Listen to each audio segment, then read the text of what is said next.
Ahora bien, a lo que vine a predicar, vamos a ponernos en pie y vamos a buscar la palabra del Señor que va a estar puesta en pantalla, esa historia de la Biblia hermosa, que si no es mi preferida, es una de las dos preferidas mías, pero definitivamente me encanta. Es Juan 4 y vamos a estar leyendo los primeros versos del 1 al 18. Voy a estar leyendo de la Biblia Nueva Traducción Viviente.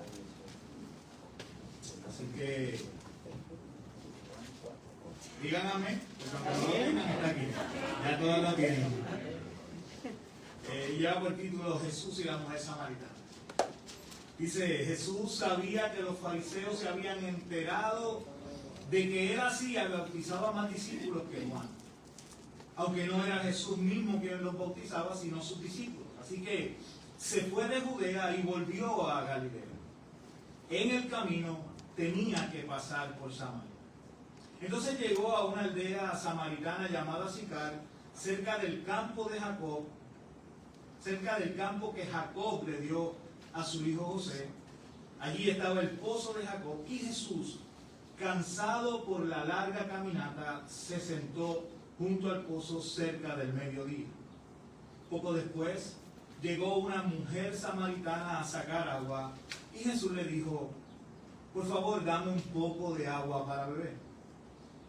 Él estaba solo en ese momento porque sus discípulos habían ido a la aldea a comprar algo para comer.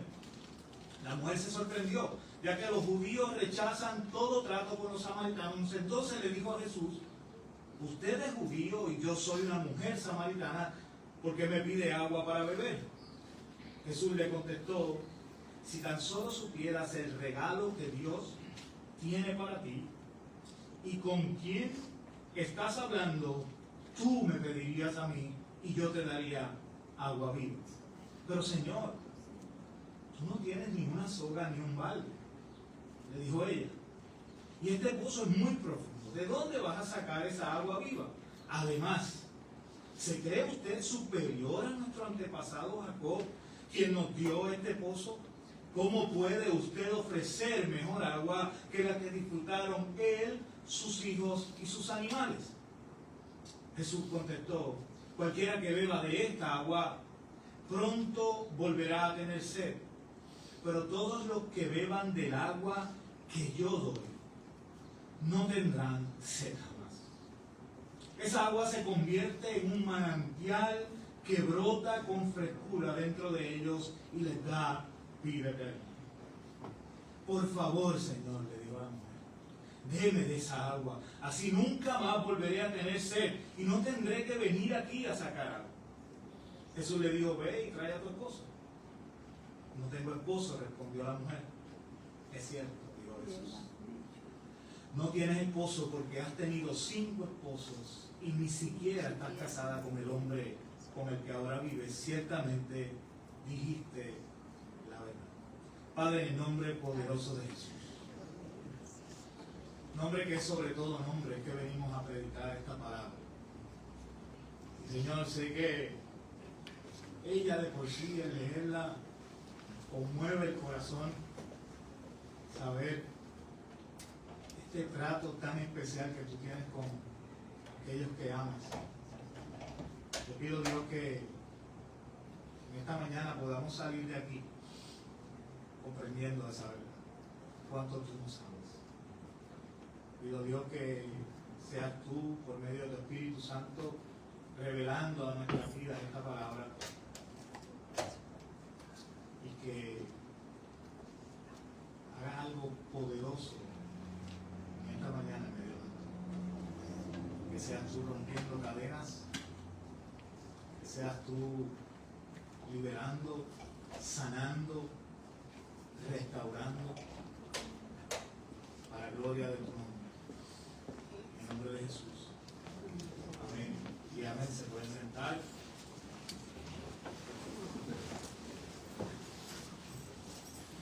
Te ven hermoso. Mira, yo venía aquí. ¿Qué no hay de mí? ¿Ah? De visita hoy. Tenemos una visita con Ángel aquí. Gloria a Dios. Hay fiesta, hay fiesta.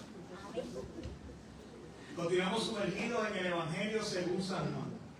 No, hoy es la noche de San Juan, pero no es por eso que estoy predicando. Siempre que alguien, ¿verdad?, algún nuevo creyente o alguien que simplemente tiene interés en comenzar a leer la Biblia y me pregunta por dónde empezar o qué libro de la Biblia leer primero, mi recomendación siempre es Juan, ya que es más fácil de entender y además de eso, en el mismo el autor, o sea Juan, nos muestra a Jesús como ejemplo vivo de ese Dios compasivo que, como les he dicho y les he mencionado en otras ocasiones, se detiene a escuchar a la gente y conversa con ellos hasta que sus dudas son aclaradas. Ese es el Jesús que presentamos. Vimos cómo se acercó a Natanael, un hombre conocedor de las Escrituras, íntegro, un verdadero israelita, como dice Jesús mismo, que esperaba con ansias al Mesías prometido y que no se dejaría engañar fácilmente por cualquiera que dijera, yo soy. También vimos cómo Jesús, en la noche, luego de un largo día, todavía le quedaba energías para, en la tranquilidad de la misma, mientras otros dormían, recibir a un maestro de la ley lleno de dudas y preguntas, contestarlas e incluso tocar la fibra más profunda de su corazón, haciendo que aquel hombre saliera de allí transformado por el poder del Espíritu Santo. Tanto así que ese hombre que una noche se ocultó en las sombras para hablar con el Mesías, más adelante no le importó que los religiosos y gobernantes lo vieran pidiendo el cuerpo flagelado y morido de Jesús ya muerto para sepultarlo de manera viva. Así de transformado fue. Ese es el Jesús que conozco. Y es el Jesús que quiero dar a conocer. No uno lleno de restricciones, de leyes y de juicios, y que pareciera que desea más la destrucción de la humanidad que su salvación. Ese no es el Jesús que yo quiero que ustedes conozcan. Quiero enseñarles el Jesús que ama, que perdona, que restaura y que no deja a nadie en confusión. Ahora bien, en ambas historias ya vistas en predicaciones anteriores, los protagonistas fueron los que buscaron a Jesús. Tenían un interés genuino de conocerlo para, de ser posible, ser convencidos de que aquel que estaba en boca de todos, de que aquel que estaba cogiendo fama cada día más, era verdaderamente el enviado por Dios para salvar al pueblo escogido. Estos dos se acercaron, tanto Natanael como Nicodemo. Y es que hay personas que en algún momento de su vida les nace ese interés impuesto por el Espíritu Santo de buscar llenar el espacio dentro de ellos que tiene la única forma del amor del Padre representado en Jesús. Hay gente que le nace eso. Pero ese no es el caso de la historia que acabamos de leer en Juan 4. Jesús, luego de enterarse que la curiosidad de los fariseos es despertada al escuchar que tanto él como sus discípulos estaban bautizando, que Juan deja muy claramente establecido que no era Jesús el que bautizaba, sino que solo los discípulos lo hacían. Pero al empezar esto de que los fariseos comienzan a inculcar, Jesús decide alejarse de Judea por un tiempo y regresar a Galilea, donde todo empezó. Recuerden que fue en Caná de Galilea donde Jesús hizo su primera señal, la boda. En esta ocasión, cuando Jesús va de regreso a Galilea, cambia un poco la ruta. Dice los versos que leímos que tenía que pasar por Samaria. En la versión Reina Valera usa la expresión, le era necesario pasar por Samaria. Y aunque pareciera que dice lo mismo, a mí me encanta cómo lo dice la Reina Valera, ya que en esa frase denota la urgencia que Jesús tenía de ir a ese lugar en específico. Y muy pronto veremos por qué. Históricamente los judíos y los samaritanos no se llevan entre sí por una situación ocurrida hace cientos de años antes de Cristo. Y aunque aquí no somos chismosos, les voy a contar un poco del chisme, ¿verdad? Para que tengan el contexto de la historia que estamos leyendo en esta mañana y predicando acerca de ella. ¿Y por qué entonces el encuentro de Jesús con esta mujer samaritana es tan relevante, tan importante para nosotros? En una ocasión, con eso machismo, así que pendiente. En una ocasión el pueblo de Israel fue sitiado por el imperio asirio y removieron a los más capacitados del pueblo. Eso era una costumbre.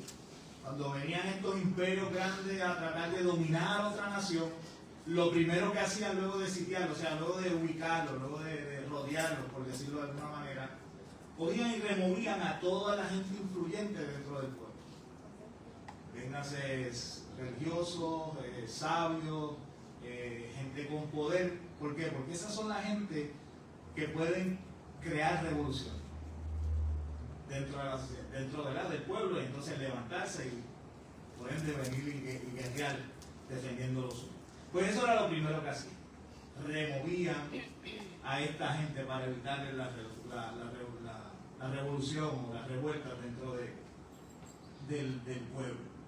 Y miren cómo dice el segundo libro de Reyes, capítulo 17, voy a estar leyendo los versos 24 al 29, aunque pues la totalidad de la historia está hasta el 41, va a ser la nueva versión internacional, está puesta ahí, así que digan amén otra vez.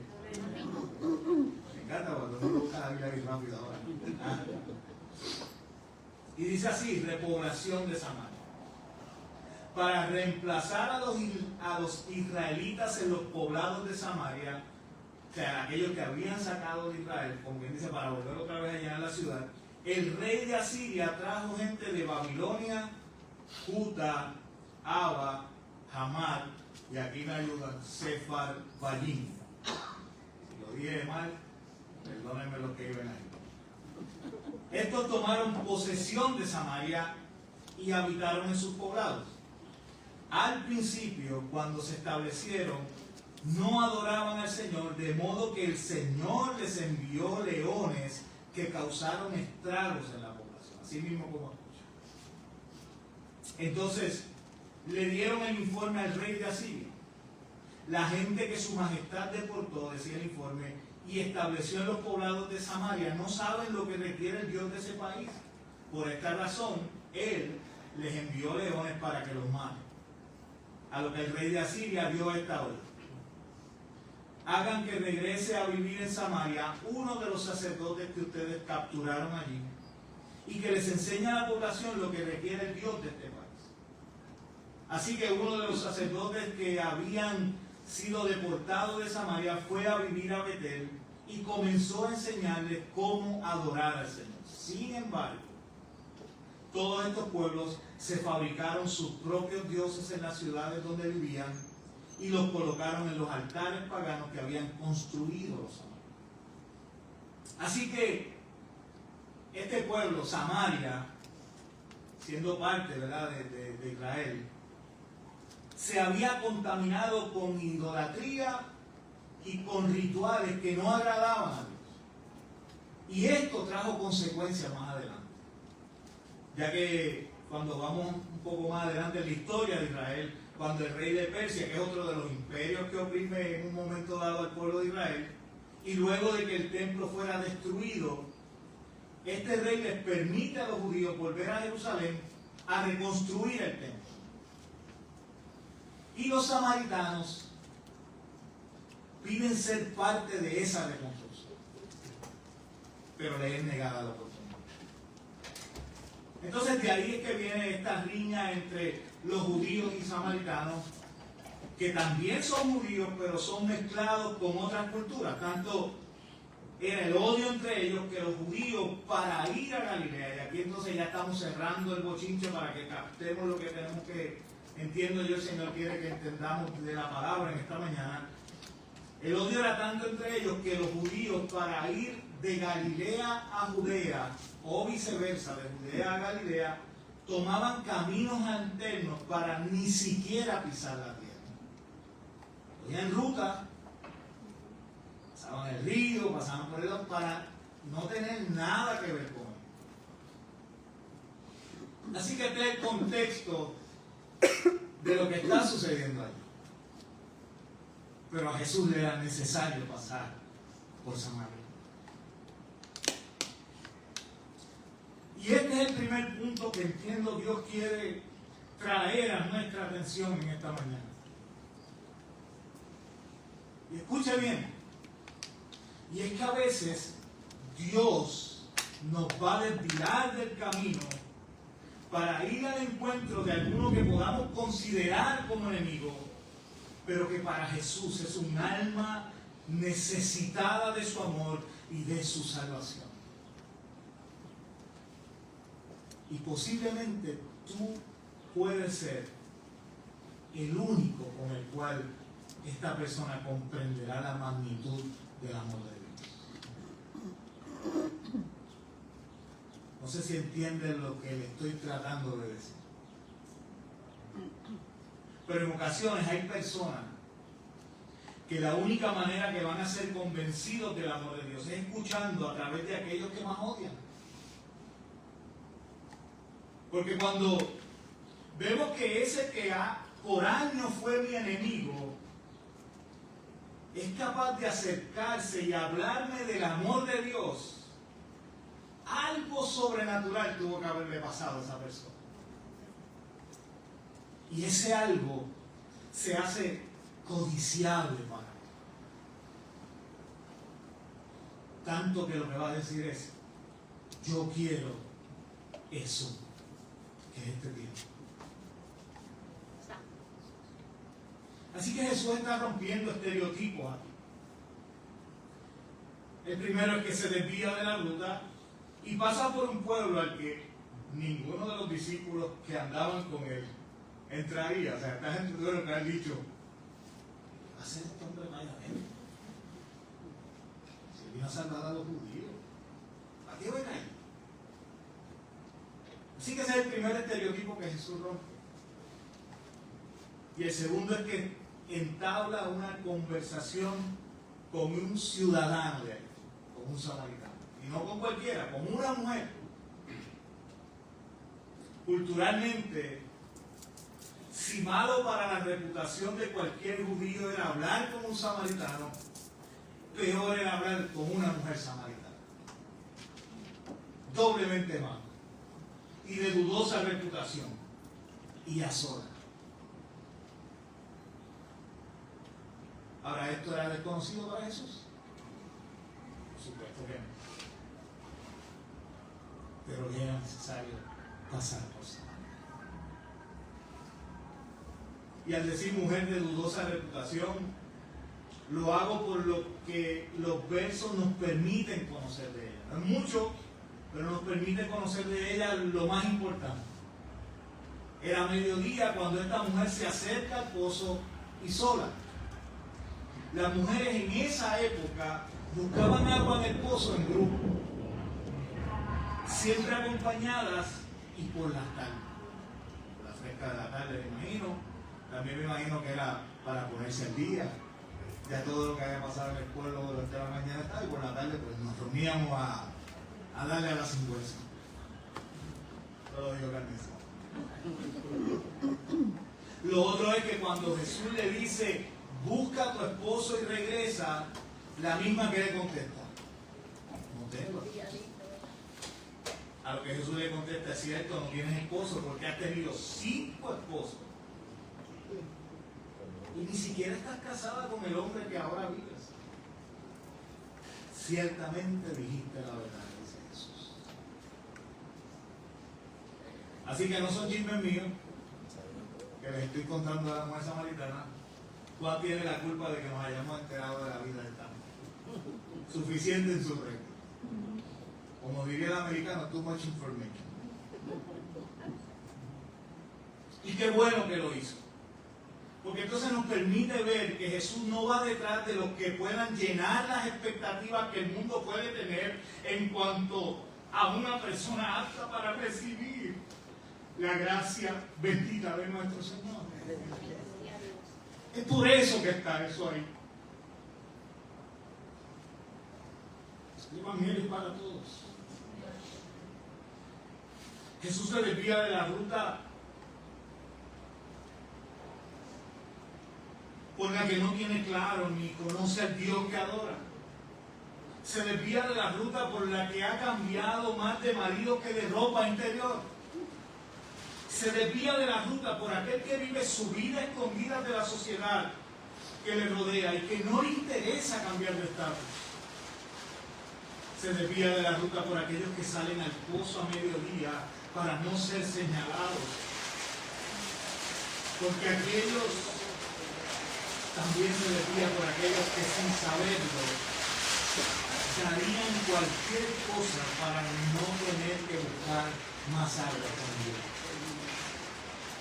Jesús se desvía de la ruta por aquellos que creen que no le necesitan hasta que Él les sale al encuentro y comienza a tratar con ellos. Por todos se desvía de la ruta. El segundo punto que quisiera resaltar en este día, y con esto termino, es que Jesús, no importa cuán cansado esté, siempre tendrá las fuerzas suficientes para hablar de su amor. No importa cuán cansado esté, siempre tendrá las fuerzas suficientes para hablar de su amor.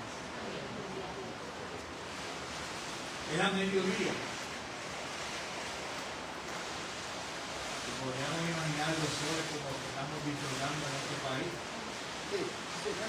¿Ah? Se sienta al lado del pozo, cansado de caminar por aquellos senderos polvorientos. Allí no había brega, allí no había cementito, no había acera.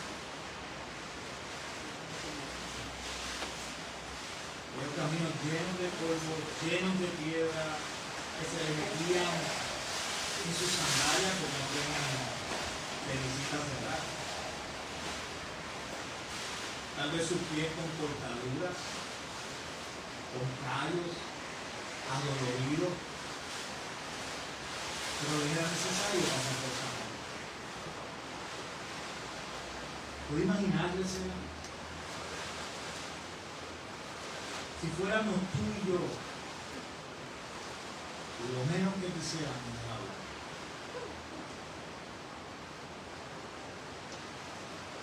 Pero Jesús no podía desaprovechar aquella oportunidad. Tenía que decirle a aquella mujer que para ella todavía había esperanza.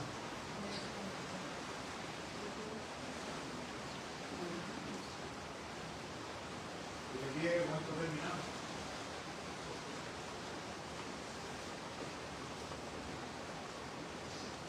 Quiero hablar de aquellos que como la mujer viven sus vidas de espalda a Dios sin pensar en lo que se están perdiendo. Esta mujer era feliz con su vida. Esta no buscó a Jesús. La semana que viene abundaremos un poco más, porque la conversación tiene mucho más. Pero hoy el Señor te está hablando aquí. Que la manera en que estás viviendo pues, es suficiente. Que con eso va. Jesús lo quiere todo. Jesús no quiere que tú vivas vidas amargas. Jesús no quiere que tú te conformes con lo que hasta hoy estás viviendo. Él tiene mucho más. Él tiene agua que refresca y que brota. Él es el agua. Él quiere que tú entiendas que como estás viviendo hasta hoy, no hay ni una décima parte de lo que quiere dar.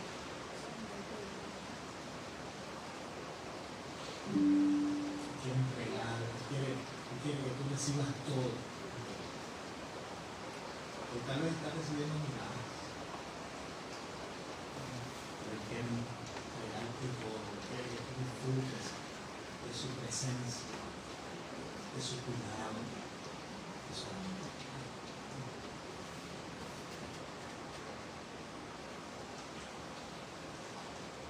Y lo segundo que quiero hablarle a la iglesia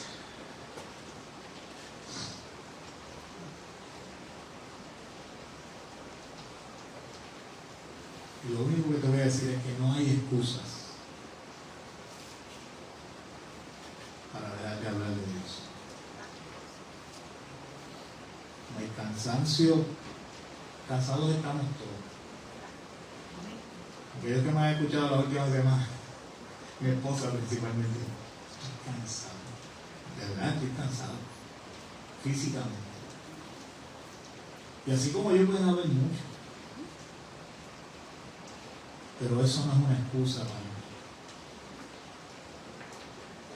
Que no sea una excusa para ti el estar cansado.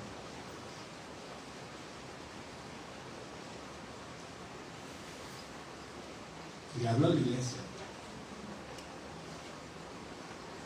A veces tenemos la oportunidad al frente, pero cuando estoy cansado, le hablo a otro hijo. Aquella mujer samaritana tal vez no tenía otra oportunidad. Y Jesús lo sabía. Aún cansado como estaba, sediento como estaba, hambriento como estaba, le habló a aquella mujer. Como veremos la semana que viene, su vida fue transformada.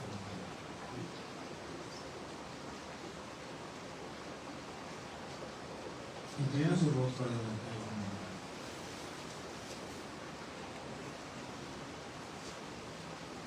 Y no sé cuál de los dos bandos te consideras en este día. Si en el de que tu vida ha sido como el día de hoy, como la mujer samaritana, viviendo de espalda a Dios, pero sin pensar en qué te estás perdiendo porque piensas que estás viviendo bien. O si eres de esos que, por más hermosa que parezca la oportunidad de hablarle a alguien, siempre tienes una excusa para no hacerlo. Sea cual sea tu situación, yo no vine aquí a juzgarte, yo vine aquí a presentarte lo que Dios entiendo puso en mi corazón, que comparta con la iglesia y que a mí fue el primero que me vino. No hay excusas, ni para una ni para la otra. Jesús oirá de la palabra. No Yamil, no el pastor. Dios, por medio de su palabra, ha hablado. Y sea que tú quieras aceptar a Cristo como aquella mujer samaritana que conoció a aquel que le dijo todo cuanto sabía de ella. O sea que como miembro de la iglesia y ya cristiano de años caminando en fe, sientes que has perdido muchas oportunidades y que no quieres perder más ninguna. Te voy a pedir que ahí donde estás levantes tu mano. Quiero orar por ti. Dios te bendiga. Dios te bendiga. Dios te bendiga. Dios te bendiga.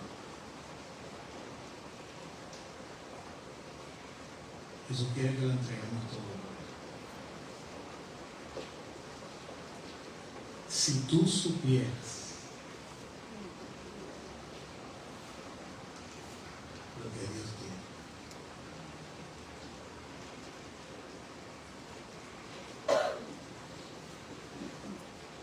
No entiendo más. Padre, en el nombre poderoso de Jesús, solo por la vida que han levantado su nombre.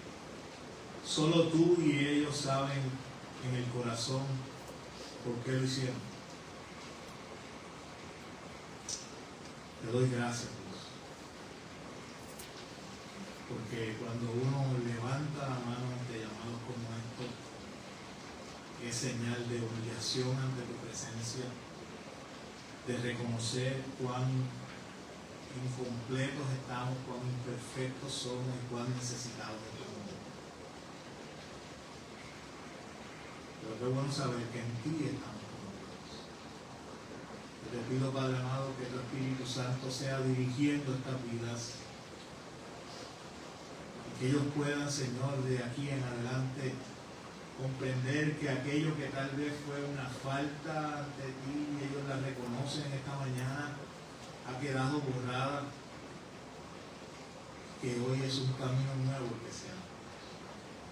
Es un nuevo día para cada uno de ellos. Sé tú dirigiendo, Dios, por medio de tu Espíritu Santo.